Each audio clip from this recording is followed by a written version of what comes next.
My own son hurled my suitcase into the downpour and told me I was nothing but dead weight. At 72, I ended up trembling beneath a bridge, rain cutting through my clothes. Whatever pride I had left felt like it washed away with the flood. I felt discarded, as if all the years I spent raising him had been erased in one night. But destiny had other ideas, because when my sister found me there, everything shifted. They assumed I would stay quiet, shattered. Instead, a storm of truth gathered behind me. My suitcase smacked the concrete with a heavy, soggy thud. The rain refused to let up. It came down like the sky itself was furious on my behalf. My boy stood in the doorway with his arms folded, disgust carved into his face. He didn't raise his voice this time. He didn't need to. The silence between us told me everything. He'd decided I no longer belonged in his home or in his life. I didn't plead. I lifted the dripping suitcase and stepped out. By the time I reached the sidewalk, it was soaked through. Behind me, the door slammed. That sound followed me farther than I like to admit. I didn't cry that night. I just walked until my legs gave out. I found a low concrete wall beneath the overpass, just off the main road. It wasn't safe. It wasn't dry, but it was hidden. I dragged the soggy suitcase under me, leaned back against the wall and listened to tires hiss through puddles. My whole body ached, but not as much as my chest. My bones felt brittle as paper. My heart was nothing but ash. A few people passed. No one looked twice. To them, I was another homeless woman in a city crowded with them. That was the part that frightened me most. I didn't feel like myself anymore. I felt unseen, thrown away. His voice kept looping in my head. The way he said burden, like I was a chore, like the years I spent raising him never existed. I remembered the scraped knees I kissed, the dinners I skipped so he could eat, and now in his eyes I was just excess weight. The wind grew meaner the longer I sat there. I pulled the blanket tighter, the thin, damp one I'd tucked in my suitcase. My body kept shaking anyway, not only from cold but from humiliation and disbelief.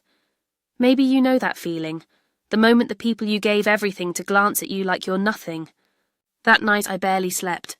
I listened to cars, to sirens, to the sound of something inside me breaking apart. Around 3 a.m, the rain finally softened. I was just starting to doze when I heard footsteps. Not rushed. Not heavy, measured. I looked up, and for a second I thought I was dreaming. Vivian, my little sister. Her hair was drenched, her makeup washed away, but the way she looked at me was like she hadn't really seen me in 20 years. And in some ways she hadn't. After she moved to Florida, our calls got fewer. Life interfered. Family complications piled up. But there she was, a miracle wrapped in a trench coat, blazing with fury. She didn't speak at first. She simply knelt beside me, brushed my wet hair away from my face and laid her hand over mine. That alone undid me. It was the first human touch that felt real in weeks, maybe months. Without a word, she helped me stand, grabbed my suitcase, and guided me to her rental car like that was always the plan. No questions. No judgment. I sat in the passenger seat with the heat on full, a blanket thrown around my shoulders, holding myself together by a thread. She handed me a thermos of tea, still warm, smelling of honey and mint. One sip, and I felt the first flicker of safety since I'd left that house. We didn't speak until the highway opened in front of us. "You're coming with me," she said. I nodded, not because I was convinced, but because there was nowhere else I could imagine going. She didn't ask what had happened. She didn't need to. She could read it on my face, in the way I cupped the thermos with both hands like it was the last thing I owned. The road stretched long and quiet. Every few miles I studied her profile, those determined eyes, that straight spine. Vivian had always been fire and I water. She flames when she's hurt. I endure, I survive. But that night, I began to wonder if mere survival was still enough. When we reached a motel outside Tallahassee, she pressed a room key and a bag of clean clothes into my hand. I took the hottest shower I'd had in days, washing away the rain, the dirt, the humiliation. I stared at my face in the mirror until the steam blurred it. Then I slept, not deeply, not peacefully, but in a bed. And when morning came and she said we'd be driving south to clear water, I didn't ask why. I just followed because something inside me had moved. Not loudly, not all at once, but enough to notice it. Maybe you felt that quiet pivot, the moment you realize you aren't swallowing your pain this time just to keep the peace. Not when the cost is everything.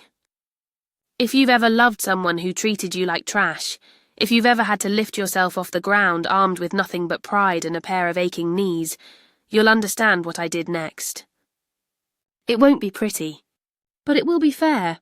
Morning arrived fast. I woke to a low hotel ceiling and the steady drone of the air conditioner.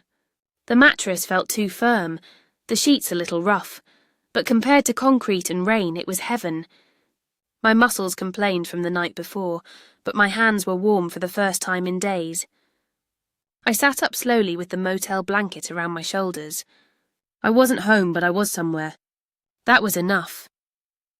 Vivian was already dressed, packing her things with that quick, focused rhythm that means she's been plotting all night. She didn't ask how I slept. No small talk. She just picked up my suitcase. We need to move. I followed her to the parking lot. The sky was pale blue. The air was thick, the way Florida breathes before noon. I climbed into the passenger seat, and the moment the doors clicked shut, she eased the car into drive. No hesitation. 10 minutes down the road, we pulled into a gas station. She left the engine running and told me to wait. She came back with a fresh thermos of coffee, a breakfast sandwich, and a folder. She handed me the folder first. Inside was a printed real estate listing, a 2-bedroom condo in Clearwater, ocean view, fully furnished. The price made my stomach pinch. I looked at her, and this time she spoke. "It's yours." "I bought it this morning," I stared. Words failed me. My mouth hung open for a few seconds before I could close it. I held that folder like it might split down the middle. Vivian kept her attention on the road. "I already wired the money." "It's in your name." "No mortgage. No traps." I turned the page. Photos. A balcony facing the sea. A kitchen with stone counters. A guest room with a writing desk. It looked like a place someone might rent for 2 weeks every summer, not somewhere a woman like me would live year-round. But I kept flipping. On the last page sat a bank receipt, an initial deposit into a new savings account. $5 million, I looked up. Vivian didn't blink. "Your savings," she said. "Yours alone. I've been setting it aside for years. You didn't know because I didn't tell you. Now you do." I leaned back, the folder in my lap, my coffee forgotten. My ears rang like fireworks going off in my chest. I couldn't form a single complete thought. The numbers sat there on the page, too large to ignore, too unreal to accept. She merged onto the highway, and we drove in a silence that felt different, charged. Out the window, strip malls and palms and greasy spoon diners rolled by. Everything looked ordinary, but nothing felt ordinary. Something inside me had changed, and I couldn't decide if it was gratitude or shame. She turned onto a quiet, palm-lined street and stopped before a gated entrance. She tapped a code and the iron gate slid open. A security guard waved. Vivian nodded back. I kept my eyes forward. The building was a low-rise, cream with white-trimmed balconies and blue tile roofs, like a postcard. She parked in a reserved spot, lifted my suitcase from the trunk and walked inside without waiting for me to protest. The lobby smelled like lemon and new carpet. The woman at the desk smiled and handed Vivian a welcome packet. Vivian pointed toward me without a word. The woman's expression softened, the way people look at a stray they wish they could help. We rode the elevator in silence. On the 3rd floor, Vivian unlocked 3C and pushed the door open. Light poured in from the sliding glass doors to the balcony. Beige walls, a pale grey sofa. I walked straight to the railing and looked out. The ocean met the sky like a silver seam. I could hear it, steady, heavy, alive. Behind me, Vivian set the suitcase down, wiped her hands and said, "This is home now." I'm across the hall for a while, so don't even think about disappearing. I turned, fingers still on the railing. Thank you seemed too small, so I nodded once, slow. Vivian stepped closer. I know what he did. I know what they've done. You don't have to talk unless you want to. But you're not letting them take one more thing. Not again. Her tone was steel, not syrup. This place is yours. The money's yours. And I've already called Grace. Grace Hollander. Her college friend, the lawyer.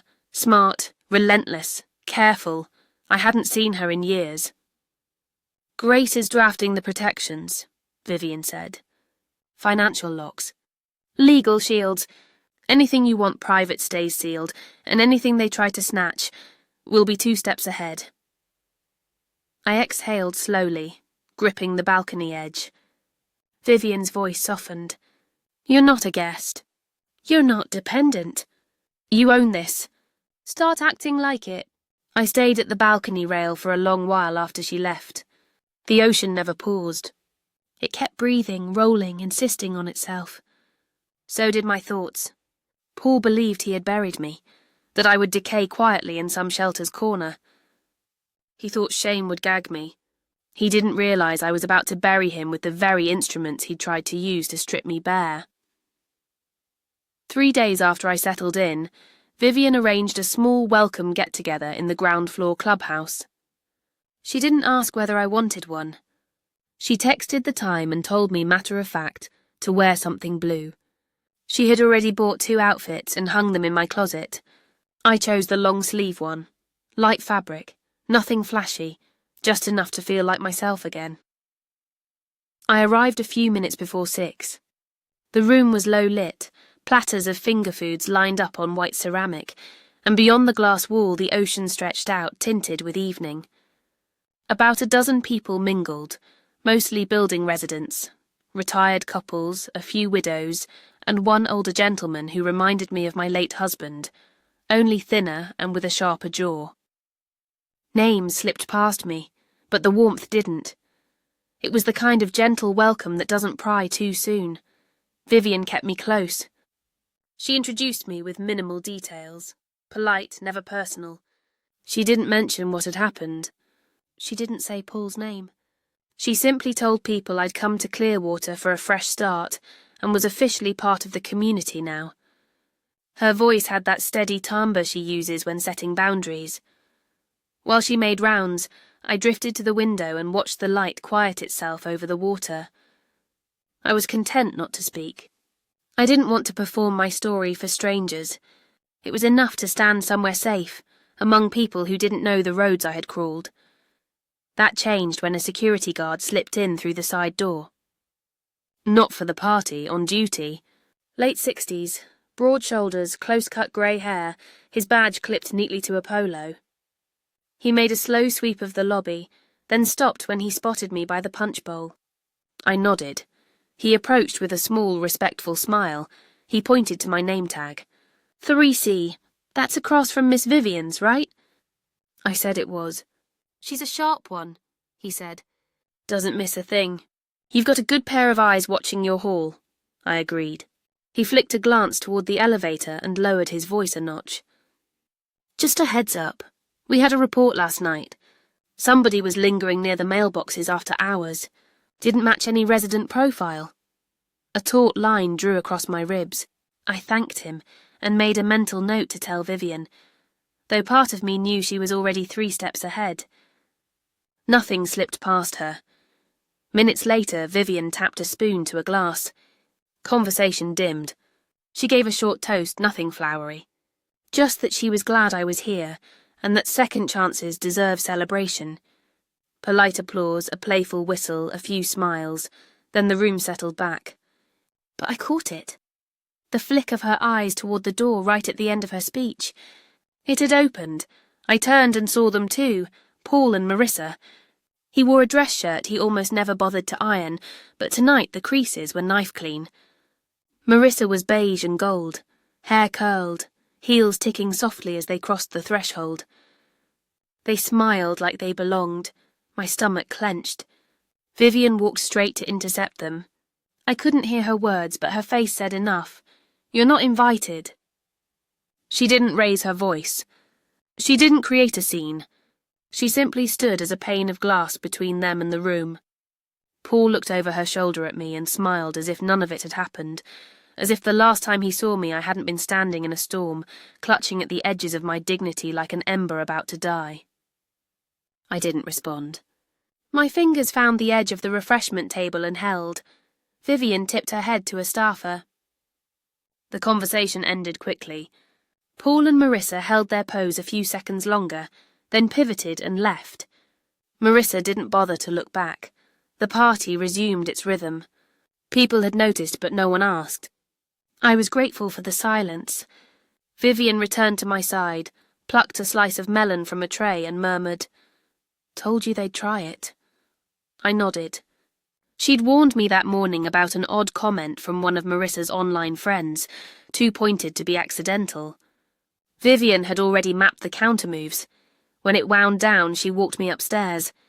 We said goodnight in the hall, and I slipped into my apartment.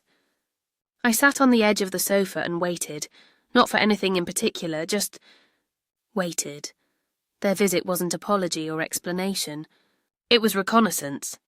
They wanted to know what they could still harvest. But now they knew. I wasn't where they'd left me. I wasn't the woman who walked into the storm carrying a suitcase and a swallowed scream. I was standing indoors, protected and no longer alone. Even so, I wasn't ready to rest. I did something I hadn't done in years. I opened the hallway cabinet, slid out the side drawer, and took the new notebook Vivian had tucked there. I clicked a pen and wrote a single sentence across the top line. What they stole, they will return. I drew a firm line beneath it and added 3 words. House, name, power. The party was over. The curtain had risen. They had stepped onto the stage, believing they still directed the scene. But I held the pen now, and I would write the rest. 2 mornings after the gathering, Vivian knocked at 10 on the dot, envelopes stacked in one hand, her tablet in the other. Hair pinned tight, eyes that said we were done with gentle hints. She set everything on the counter and opened the top folder. "They're going to try again," she said. "Only this round won't be charm, it'll be paperwork." She lined the pages out in a clean row, letters, emails, screenshots, digital dust trailing behind Paul and Marissa's recent activity. Quietly, she had hired a private investigator to watch for financial and legal motion tied to my name. What surfaced was subtle but unmistakable. Paul had contacted a small out-of-state law office about power of attorney transfers and elder care authorizations. Marissa had messaged someone on Facebook Marketplace about hiring a notary for in-home documentation. "They'll dress it up official," Vivian said, tapping a page. "Hand-delivered, personalized. They think if they arrive tearful, you'll sign to soothe them." She met my eyes. "I need you to follow my instructions exactly." I didn't argue, not out of fear, but because I finally accepted what I'd been resisting. This wasn't distance or misunderstanding. This was about control. Paul and Marissa didn't want to help. They wanted claim. They believed I no longer had the right to manage what was mine, so I told Vivian yes. That afternoon we invited a few neighbours over for coffee. Nothing formal. Fruit trays, pastries, a soft hum of conversation. Enough bodies to make the space social without triggering alarm. Vivian told the concierge to buzz Paul and Marissa up if they arrived. We didn't invite them, but we left the door cracked to opportunity. Then she slipped a tiny recorder under the end table by the couch, sat down, and crossed her legs the way you do when you're bracing for weather. It took less than 20 minutes. A knock. Vivian didn't flinch. I opened the door. Paul beamed like we were old friends. Marissa stood behind him with a gift bag stuffed with gold tissue. Pale pink dress, pearls, carefully chosen softness. Rehearsed. Paul stepped in first, booming greetings, a joke about being in the neighbourhood. Marissa set the bag on the table and produced a tin of home-baked cookies. "Thank you," I said, flat as a cutting board. Vivian watched from her chair, still and patient. After 5 minutes of sugar-glazed chit-chat, Paul leaned forward, fingers interlaced. "I brought something to look over," he said, and slid a stapled document from his briefcase.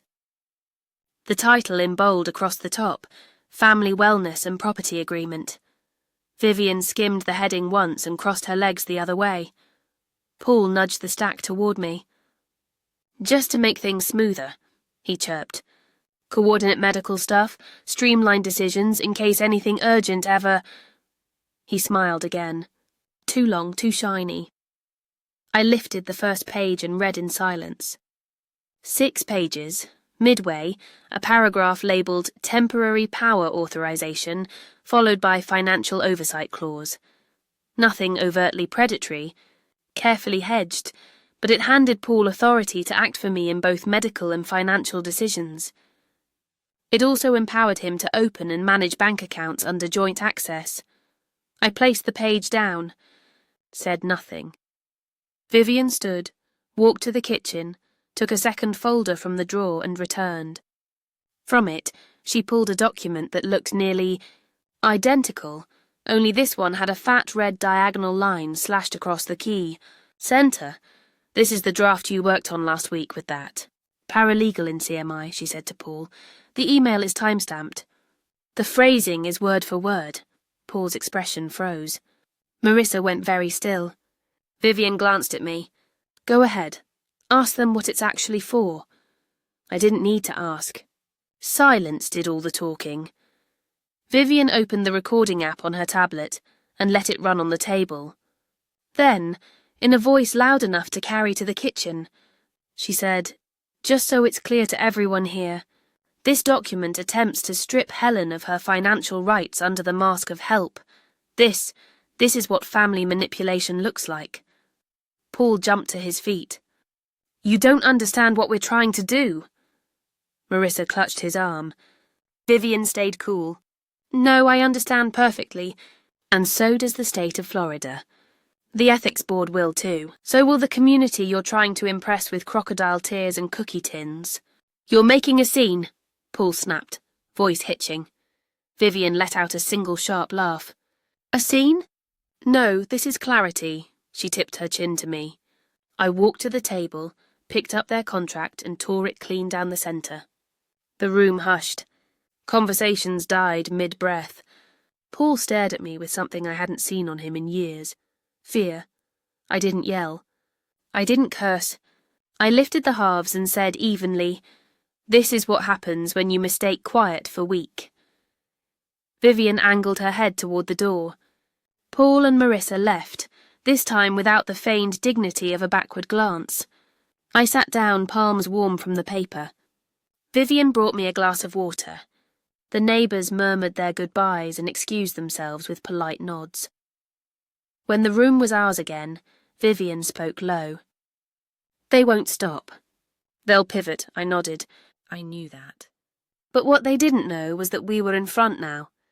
I wasn't simply holding the line anymore. I was ready to reclaim everything, piece by piece, name by name. 3 mornings after tearing their contract in half, I opened my front door and found a white orchid sitting neatly on the welcome mat. No card, no note. Just the plant, delicate and deliberate, like an apology that didn't have the courage to speak.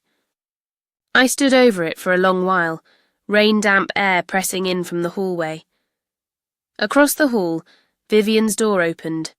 She stepped out with a cup of coffee in one hand and her phone in the other. She stopped when she saw it. Her voice was flat, calm, certain. "They're changing tactics." I nodded once. Neither of us moved to touch the orchid. I turned, went back inside and locked the door. Let the flower stay where it was. Let it wilt in its own silence. That evening the next wave began. Paul came first, around 6, wearing the same blue polo shirt I had bought him years ago for a job interview he never showed up to. His smile was softer now, rehearsed regret wrapped in nostalgia. In his hands a paper bag from the Italian restaurant on Main. "Figured you hadn't had dinner," he said. I didn't open the screen door. He talked anyway, voice casual but brittle. He told me I looked healthy, Asked how I liked the neighbourhood. Said he and Marissa felt awful for how things had gone. Claimed he missed me. I said nothing. After a few minutes, he set the bag down on the bench and walked away. I watched until he disappeared around the corner, then shut off the porch light. The following day, it was Marissa's turn. She showed up just before noon, a grocery bag in one arm and a book tucked under the other. She smiled too brightly, pretending normalcy. "Thought I'd drop by," she said, as if she'd done it every week of her life. "Maybe help with some errands, cook a little. You shouldn't be alone so much." She didn't mention the torn contract or the party. She didn't even mention Paul. She just called me Mum, a word she hadn't used in months, and it landed like an insult dressed as affection. I watched her through the peephole until she left. She took the groceries with her but left the book, and so it continued. One visit, then the other. Flowers, food, photos, little gifts from their manufactured version of sentimentality. Once, a framed picture of Paul as a boy, standing beside me on a dock with a fishing rod, an old memory resurrected as a weapon. I never replied. But I recorded everything. Vivian had given me a small recording device, no larger than a key fob. I kept it by the door, always on when someone came near. I didn't use it to catch crimes. I used it to capture tone, the hesitation, the practice pauses, the patterns, because their words weren't about repair. They were about access. Every conversation circled the same orbit: comfort. Concern, then logistics, bills, paperwork, just-in-case planning. It was the language of thieves dressed as caretakers. Vivian sent the recordings to Grace. Grace, in her cool precision, listened and took notes. She didn't say much at first, just asked about my mail, my phone, my accounts. Then one night she called. "They tried to change your banking address," she said. Apparently, Paul had used an old phone number once linked to my name to request an address update for my bank correspondence. It hadn't processed yet, thank God, but it was enough to raise every flag. Vivian had the mailbox locks replaced the next day.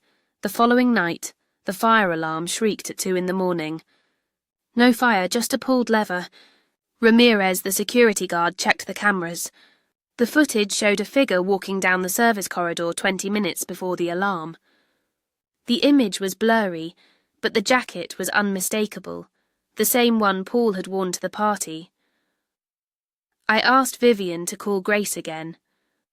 Grace arrived with her laptop and set it on my kitchen counter. Together, we activated a wall of digital defences, account alerts, identity locks, notifications for any login or file request linked to my name. "If they touch anything," Grace said, "we'll know before they do." Then I asked if she thought it was over. She didn't answer immediately. She closed the laptop softly and said, "No, they'll come in through the back door now. Legally, but through someone else." She was right. 2 days later, a man knocked on my door. Early 40s, polite smile, collared shirt, clipboard. "Ma'am," he said, "I'm from an elder planning group. Your family reached out to schedule a brief review of your estate plan, just to make sure everything's current." I stared at him through the crack of the door. His friendliness was too professional to be genuine. "I already have a team," I said, and shut the door. He left quickly. The next morning, Grace filed a formal complaint with the Florida Office for Professional Guardianship. Nothing theatrical, just enough to create a record. A breadcrumb trail. I knew exactly what was happening. If they couldn't make me sign, they'd try to paint me as unfit, to prove I couldn't manage my life, my money, my decisions. They were trying to build a case where my own stability became their weapon. I didn't tell Vivian right away. That night, I sat alone at the kitchen table. I took out the title deed, ran my fingers over the embossed seal, and whispered my own name aloud, not for dramatics, but for clarity. Then I placed it back, shut the drawer, and turned the key. 2 days later, Paul returned, this time with a bottle of wine.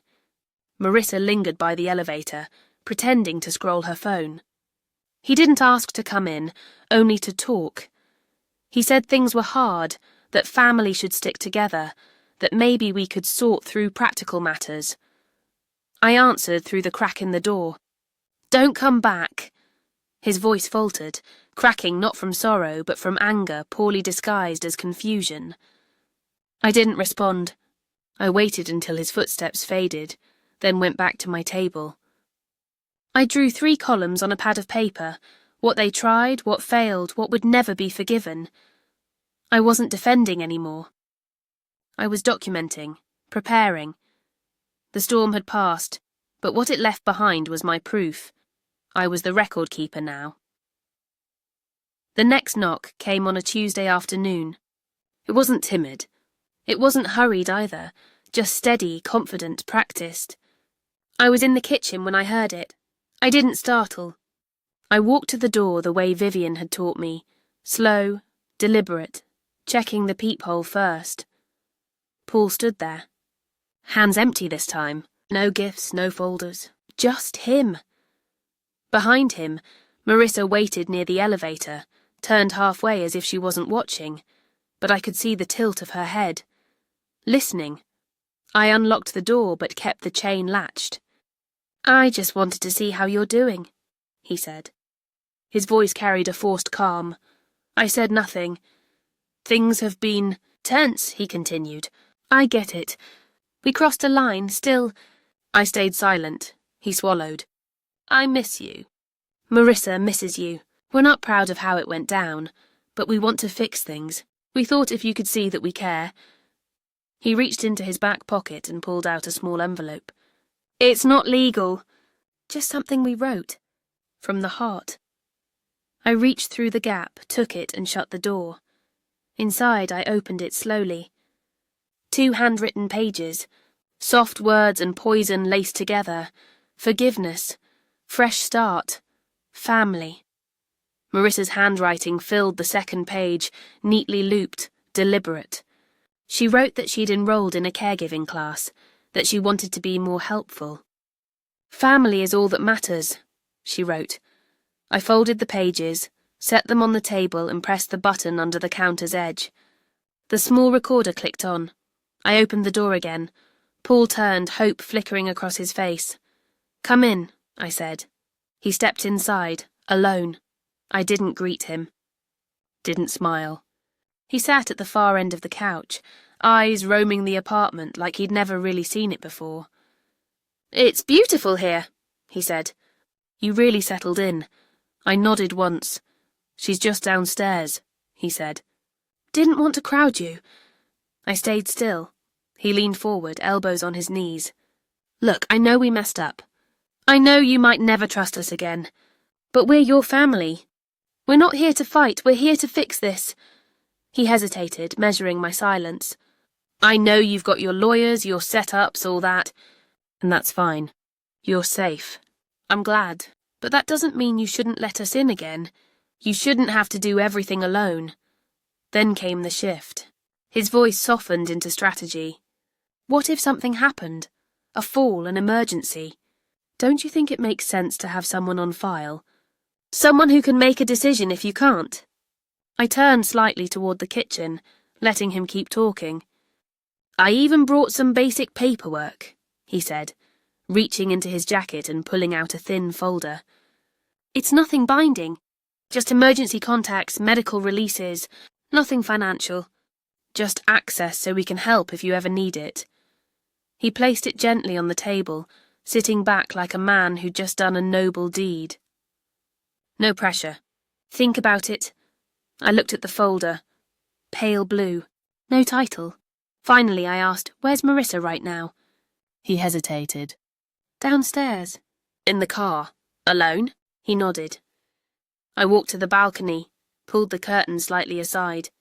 There she was, leaning on the hood, phone to her ear, watching, waiting.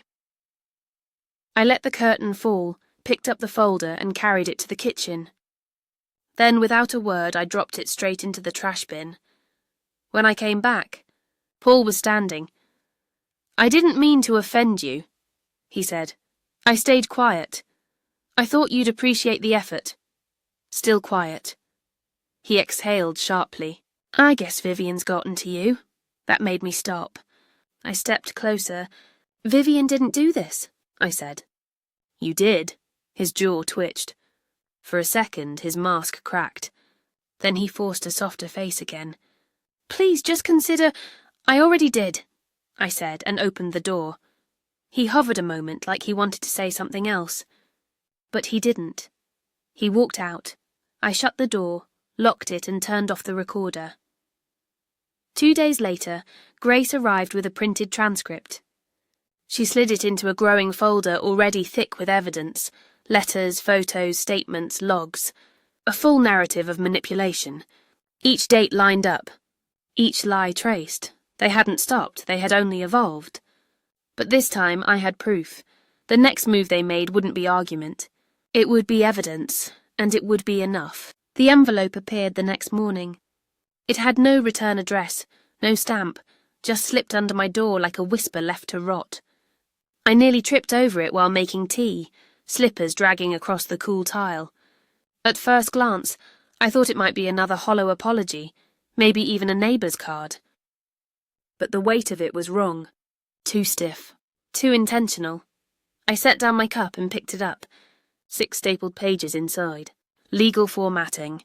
Lines dense with jargon. Language that pretends to explain but only confuses. I sat down at the table and began to read. My pulse slowed as my eyes scanned each paragraph. They were filing for conservatorship review. Paul and Marissa claimed to have evidence of mental decline, citing erratic financial decisions that supposedly endangered my safety and the well-being of others. For a long minute I simply stared at the page. Erratic, it said. About me, who ran an emergency clinic's budget for a decade. Me, who balanced 2 retirements through a market crash. Me, who stretched every dollar while Paul blew through his savings on things he didn't need. They were trying to declare me incompetent. I didn't cry. I laughed. Low, sharp, dry. The kind of laugh that sounds like a door slamming shut. Then I called Vivian. By noon, she and Grace were sitting at my table. Grace had already received a copy of the same letter, sent to her office, because of course they wanted her to panic too. They wanted me to crumble under the illusion of legitimacy. They hadn't learned yet. Intimidation doesn't work on the prepared. Grace opened her laptop. A file titled Protective Response Package blinked on her screen. It was already halfway built. We'll add the transcripts and recordings here, she said calmly. The photos. The investigator's notes. Everything. Vivian handed me a mug of coffee. Her voice was quieter now, but solid. We don't rush this. We answer once, and it will be enough. Grace scrolled through the letter line by line, marking phrases clearly stolen from online templates. Look here, she said, tapping the screen. They used outdated California statute language. In a Florida petition, she snorted softly. Amateurs. They want fear, she continued. They want you off balance, explaining yourself. I nodded. That afternoon, Grace contacted a friend at the probate office and had our package logged, time-stamped, digitally sealed. It didn't need to be filed as a full case yet. Just a placeholder, a marker that said we see you coming. By evening, Vivian had drafted a reply, polite, firm, lethal in tone. The kind of letter that looks warm until you feel the blade underneath. She printed it on thick paper and mailed it the same day. Still, I wanted more than defence. I wanted record. So the next morning I called my doctor. I'd like to schedule a full cognitive and wellness evaluation, I told the receptionist. Any particular reason? She asked. Documentation, I said. The tests were scheduled that week. Memory, reaction, reflex, reasoning. I passed all of them. Reflexes crisp. Blood pressure steady. My physician chuckled at one point and said, Mrs. Ellery, you're sharper than most of my interns. 2 days later, the results arrived in a sealed folder. I didn't open it right away. I waited until Grace came over. She read through the pages, smiled, and made 3 certified copies. Send one to Paul, I said. No note. No explanation. Just the report. A week passed. Then 2, no visits. No messages. Silence thick as fog. For a moment I wondered if that was the end, but silence, I've learned, is where they plan their next move. Vivian got the alert first. She had set up tracking with the property registrar's office. Any lien, dispute, or inquiry under my name would ping her immediately. That's how we discovered the next attempt. Paul and Marissa had tried to contact my bank, posing as beneficiaries. Marissa had called pretending to be me, claiming she'd forgotten her password and needed to update details.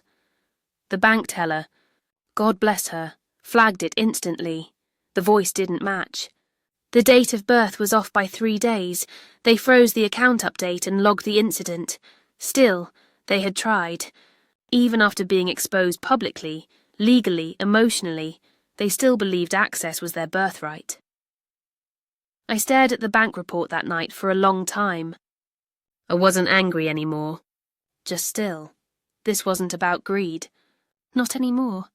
It was about erasure. They wanted to erase me. My authority, my name, my independence. They wanted my signature beside theirs so the world would believe I needed them. Vivian and Grace moved swiftly. They transferred my accounts to a trust with third-party oversight. No beneficiaries, no automatic transfers. Every cent, every asset tied to one thing, the Ruth Ellery Foundation. It wasn't revenge. It was protection.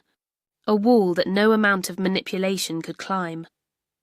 A week later, Grace arrived with another envelope. Inside were sworn statements from my old landlord and neighbour, witnesses to the night Paul left me outside in the rain.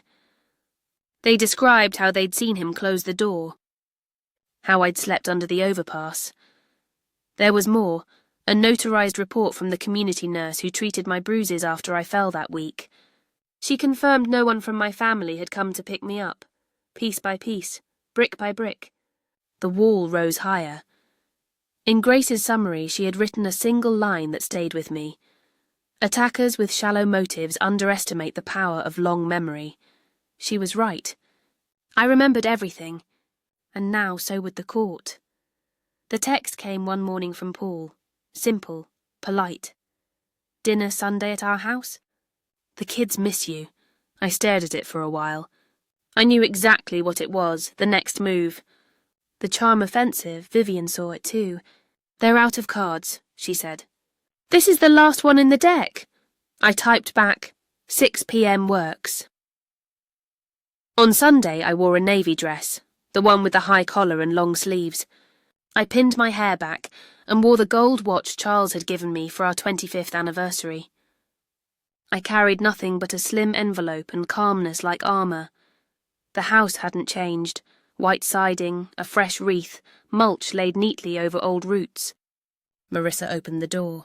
Her smile was too wide, eyes scanning my clothes like they were reading a forecast. You look wonderful, she said, guiding me in with a touch that lingered too long on my back. The table was set for 7. Paul at the head.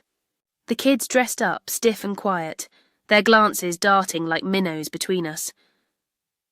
Dinner was beautiful. Almost suspiciously so. Perfectly seared chicken, vegetables arranged like decoration. They talked about grades, work, recipes. They avoided the past the way children tiptoe around glass, but halfway through dessert, Paul leaned back and sighed. I've been thinking, he said, about how things got complicated. I hate that distance. Marissa nodded quickly. We just don't want regrets. We want the kids to know what real family looks like. I smiled politely. That's good to hear, he went on. I was wondering, Mom, if maybe we could sit down sometime, just to review some of the decisions made when things were tense. Maybe clean the slate, you know? Especially the estate stuff, there it was. The velvet glove peeled back. I waited a breath, then reached into my handbag and slid the envelope across the table. Actually, I said, I thought the same thing. Paul hesitated before opening it. Inside was a notarized document, an official addendum confirming that the Ruth Ellery Foundation was now fully independent, all property and funds permanently bound to it. Beneficiaries listed: scholarship grants for single mothers over 60, support funds for victims of elder abuse, and a community medical program named after Charles. Paul's face drained. Marissa's smile cracked like porcelain. "You see," I said softly, "I decided I don't want to spend the rest of my life worrying about who deserves what. I'm done handing out pieces of myself to people who didn't build anything with me." He swallowed hard. "So that's it?" "I'm not cutting you off," I said. "I'm choosing peace. And protection. Silence." The kids stared, puzzled by the stillness. I stood. "Dinner was lovely." "Thank you." At the door, Paul followed me. "Is this it?" His voice trembled between anger and disbelief. I didn't turn. "Mom," he said again, louder. "We were trying to make things right." I stopped, faced him fully for the first time that night. "No, you were trying to regain control. But what you lost was trust, and I don't hand that out like pie at Thanksgiving." Then I walked out. Back in my car, I let out a long breath I didn't know I'd been holding. No shouting, no courtroom, just the truth, signed, sealed, and delivered. For the first time in years, I slept with the door unlocked, because now they couldn't reach me. Not through law, not through lies, not through legacy. 3 days later, gravel crunched outside my window. I parted the curtain slightly. Paul's truck idled in the drive. He sat there for a minute, then got out, pacing. Unsure. He knocked once, twice. Soft. Then left. 10 minutes later, my phone rang. Unknown number. I let it go to voicemail. His message was short. His voice calm but strained. "We understand now. We'll give you space." Almost civil, almost believable. But by afternoon, Vivian called. "The clerk's office just notified me," she said. "They've filed again. New motion. Same accusation, different clause. They're claiming you're being manipulated into financial exploitation. They're using the foundation as proof." I didn't flinch. "Do you want me to respond?" she asked. "No," I said. "Not yet. Sometimes you wait. You let people bury themselves deeper. You let the rope stretch long enough for the fall to be final." The next morning, I drove into town, not to see a lawyer, but to the bakery. Jackie, the owner, was behind the counter. Older than me by a few years, her cane propped beside the register. She looked up, smiled. "You ready?" she asked, as if she already knew. I nodded. That afternoon, we printed flyers. By evening, posters hung in libraries, clinics, and shelters. The Ruth Ellery Foundation, community days, free meals, workshops, and consultations for women rebuilding their lives. The event was hosted 2 blocks from Paul's insurance office. 200 people came. Within days, the story reached the local paper, then a regional outlet, then a national blog on elder rights. I didn't speak publicly. I didn't need to. Visibility itself was defense. By Friday, Grace stopped by again. "They're meeting with a new attorney," she warned. Aggressive type, I smiled. Let them. Then I handed her another set of documents, ones she hadn't seen yet. They were for the Foundation's board of directors. None of them family. All of them capable. I had signed over everything, house, accounts, even my name rights, to the board's protective clause. Grace read in silence, her eyes wide. "You're sealing every door?" "Yes," I said. "Let them try. Every step they take now just proves my point." On Sunday, my doorbell rang again. This time, it wasn't Paul. It was Olivia. She stood there clutching a bouquet, cheap supermarket flowers, stems uneven, plastic wrap still fogged from the store fridge. Her eyes looked softer than I remembered, a kind of trembling sympathy that never meant what it appeared to mean. I knew that kind of softness. It wasn't remorse. It was reconnaissance. I didn't stop her when she stepped into the living room. She took a few careful breaths, glancing around the space as though measuring what she'd lost. "I didn't know they were filing again," she said quickly. I swear, Ruth, I had no idea. I said nothing. I just want us to go back, she continued, her voice wobbling, rehearsed, before everything got complicated.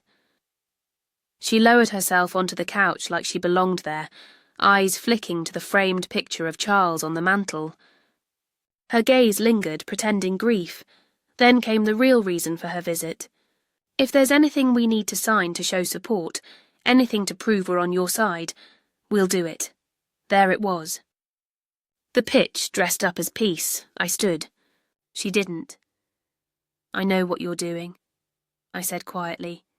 And I want you to remember something. She looked up, startled by my steadiness. This house, I said, gesturing around us. This peace, this life, I built it without you.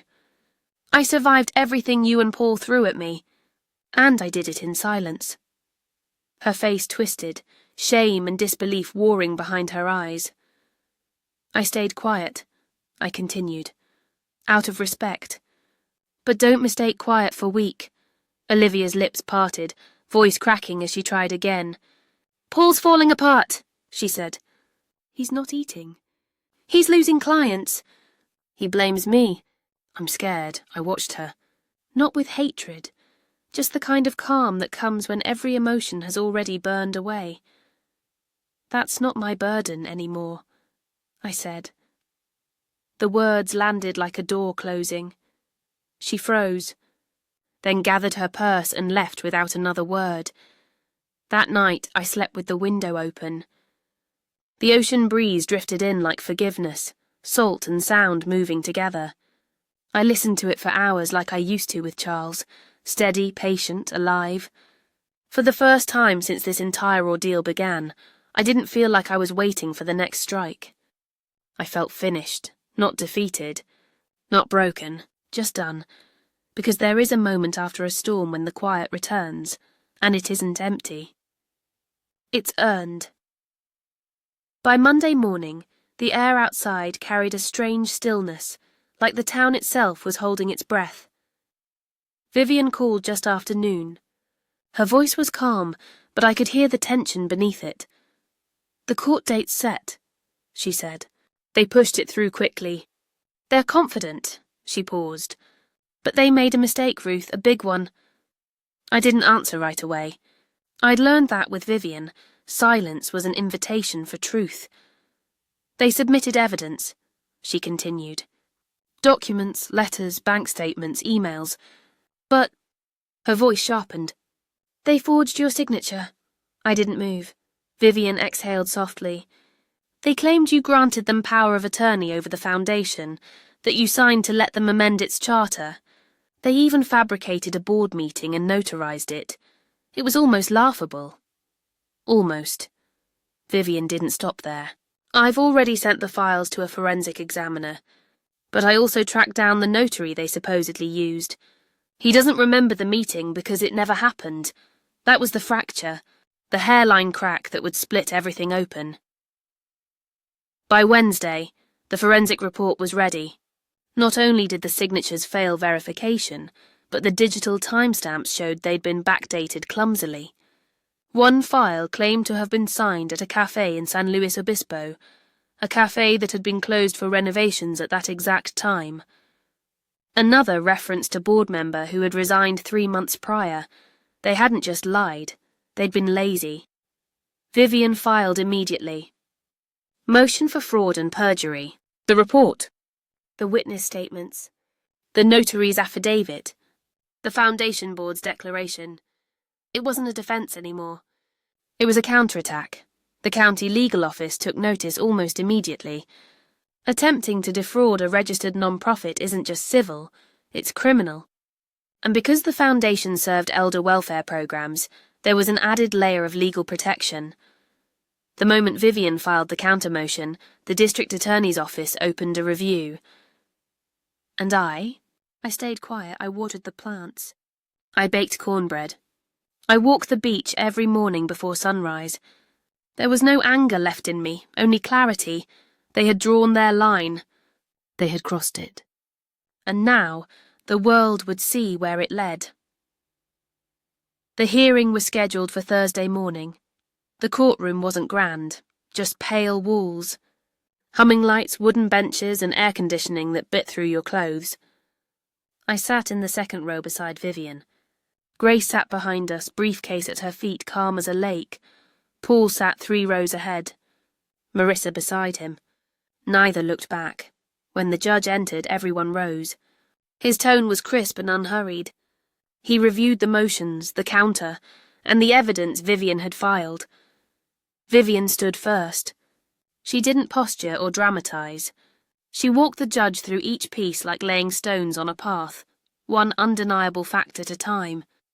The timeline, the metadata, the witness testimony, every claim supported. Then it was Paul's turn. His lawyer fumbled, claimed that I had verbally authorized changes, that there had been a misunderstanding. He hinted at confusion, possible lapses of recollection. Vivian waited until he finished. Then she raised a single document, my medical and cognitive evaluation from the month prior. The same report, she said, that they themselves submitted to prove Mrs. Ellery had capacity to make decisions they disagreed with. The courtroom went so quiet you could hear the air vent hum. They had contradicted themselves in writing. Twice. The judge asked for a recess. Outside, I stood on the courthouse steps while Vivian spoke quietly with the DA's representative. The sun was sharp, and for a moment I let it warm my face. Then I heard him. Mum. Paul stood a few feet away, his expression hollowed out, voice softer than I'd heard in years. You're really doing this? I looked at him. No, Paul, I said gently. You did this. He deflated, shoulders curving inward like gravity had finally caught up. I didn't think it would go this far. That's the thing about lines, I said. Once you cross them, you don't get to decide where they end. He blinked hard, trying to find words, but there were none left. Vivian appeared beside me. We should go back in. We did. The judge didn't take long. Motion granted. The forged documents were invalid. The Foundation's charter stood protected. A referral was made to the district attorney for criminal investigation. Fraud, forgery, attempted misappropriation. The gavel came down with a sound that felt like release. For the first time in a long time, I felt seen. Not pitied, not dismissed, seen, because this was never about revenge. It was about being heard in a world that too often tunes out the voices of older women, the voices that carry memory, patience, and proof. I hadn't won by yelling louder. I had won by refusing to vanish. That evening, Vivian, Grace, and I sat on the porch with slices of peach pie and 3 quiet glasses of wine. None of us said much. We didn't need to. The truth had finally spoken for itself. And for once, it had been enough. 2 days later, autumn touched the air. I walked through my garden with pruning shears, clipping lavender that had grown wild during the chaos. The scent rose around me, calm, steady, real. Vivian called just after breakfast. Her voice was lighter now, almost smiling. The prosecutor's moving forward, she said. Formal charges, fraud, forgery, attempted misappropriation of non-profit assets, 3 counts total. I thanked her, but I didn't celebrate. I just exhaled, because this had never been about triumph. It had been about truth, about standing when you're told to sit, about proving that silence can be strength, not surrender. Paul never called. Not once, not after the hearing, not after the news broke. Grace later told me Marissa had been seen packing boxes behind the old bakery. No public apology, no statement, just a quiet exit, the kind cowards favour when the mirror turns back on them. Grace also brought me a box of photographs she'd rescued from the old storage unit. My wedding day. Paul as a toddler. Christmas in Colorado when the power went out. I went through each one carefully, touching the edges like they were fossils from another life. I didn't feel bitterness anymore, just distance. In one picture, From my 50th birthday, we stood on the lake house deck. Charles, his arm around me, Paul behind us, beaming. I stared at it for a long while. That version of me. She had no idea how quickly love could turn, how fragile family could be. But she wasn't wrong to hope. By nightfall, I'd made a decision. The community centre called the next morning. I booked the space. We'd hold a gathering. Nothing glamorous, just a quiet evening for the Foundation's partners and beneficiaries. Vivian volunteered to handle logistics. "It's time," she said. "The world knows your story. Let's remind them what it's really about." The news outlets had picked up the story. Elderly woman wins case after family forgeries exposed. But that wasn't the headline that mattered. The real story was this. Years don't weaken you. They refine you. They sharpen you until there's nothing left but truth. When I arrived at the new community hall that Friday, volunteers were painting the walls a soft sage green. A young woman named Leanna hugged me tightly. "You saved this place," she said. I smiled. "No, I just refused to let it be stolen. That night, I wrote a letter to myself. It began with, 'I did not break,' and ended with, 'I will not disappear,' because that's what they tried to do, erase me.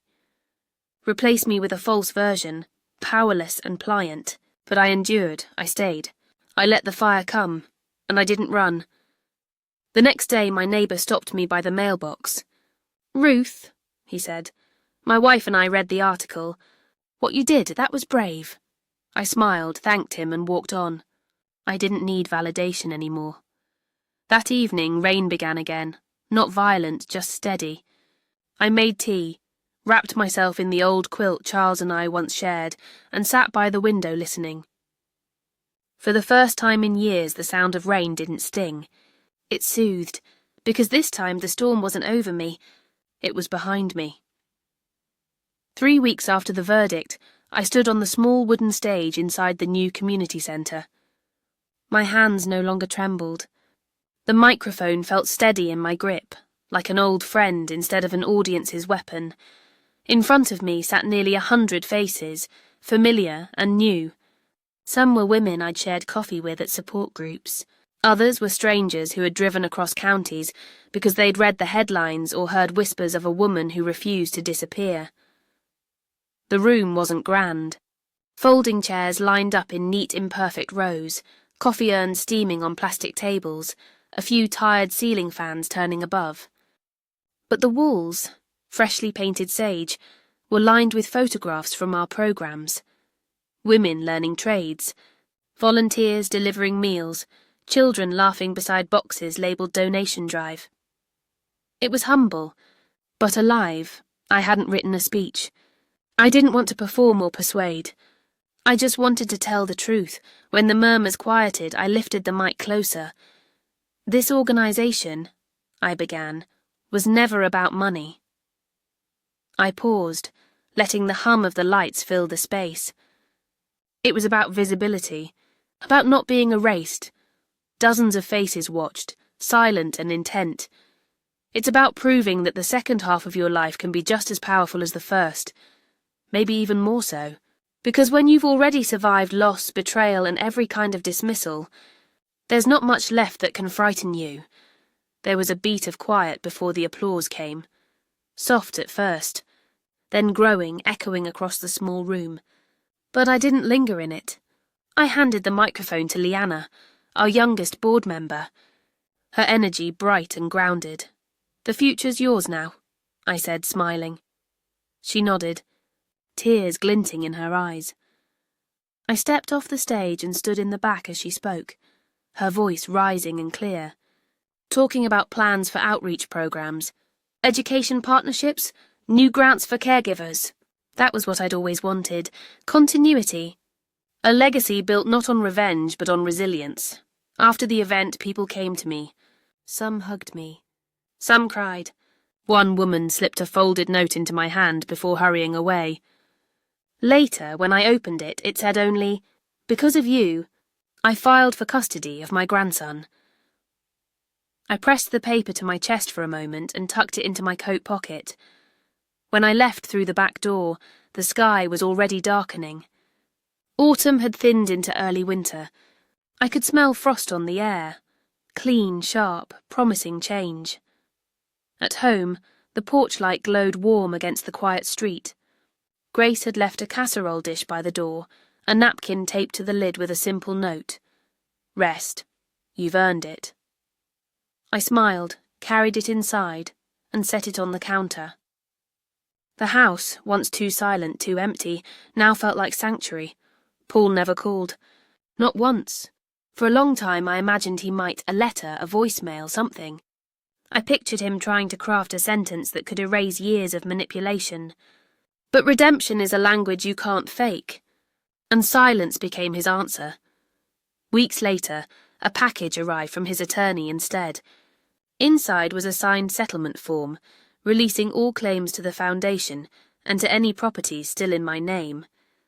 No note, no apology. Just legal surrender wrapped in formality.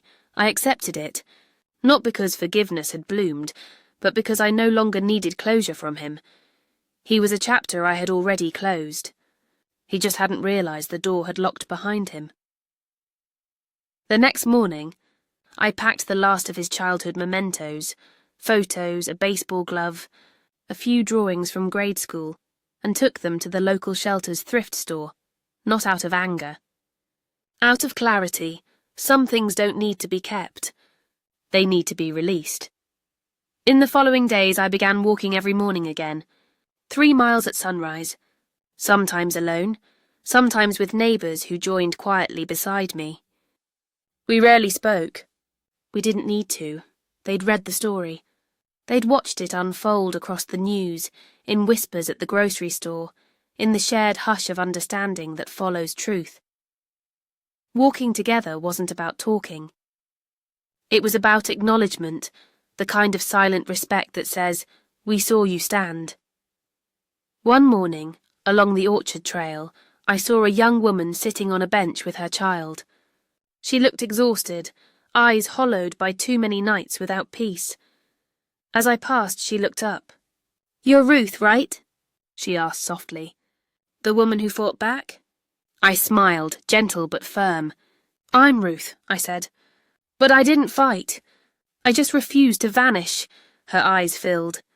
"Thank you," she whispered. "That was all. And that was enough." That afternoon I planted 3 apple trees at the edge of my yard. The soil was damp from recent rain. I dug each hole slowly, carefully, my body tired but steady. When I finished, I stood back and looked at them. Fragile saplings, small against the open sky. I don't know if I'll live long enough to taste their fruit. But planting something you may never harvest, that's belief. Not in yourself, but in what comes after you.